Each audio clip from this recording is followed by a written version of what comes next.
بسم اللہ الرحمن الرحیم۔ السلام علیکم ناظرین کرامی، امید کرتا ہوں کہ آپ سب لوگ خیر و عافیت سے ہوں گے۔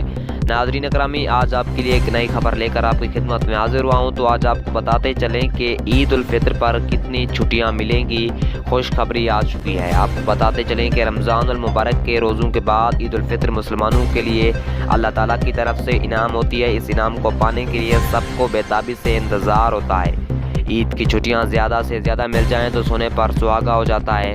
ملک میں عید الفطر پر 4 سے 5 روزہ تعطیلات کا امکان ظاہر کیا گیا۔ کابینہ ڈویژن نے ملک بھر میں عید الفطر پر چھٹیوں سے متعلق ورکنگ کا آغاز جاری کر دیا۔ عید کے لیے 4 سے 5 چھٹیاں دینے کی تجویز وزیر اعظم ہاؤس کو دی جائے گی۔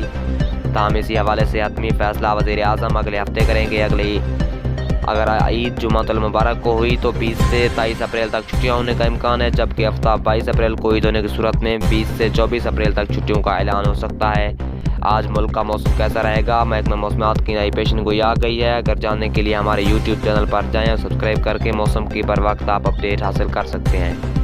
تو مزید آپ کو بتاتے چلیں کہ کابینہ ڈویژن وزیر اعظم کے باضابط منظوری کے بعد نوٹیفیکیشن جاری کرے گی۔ ادھر روایت حلال ریسرچ کونسل نے پاکستان میں عید کا چاند نظر آنے کی تاریخ بتا دی ہے۔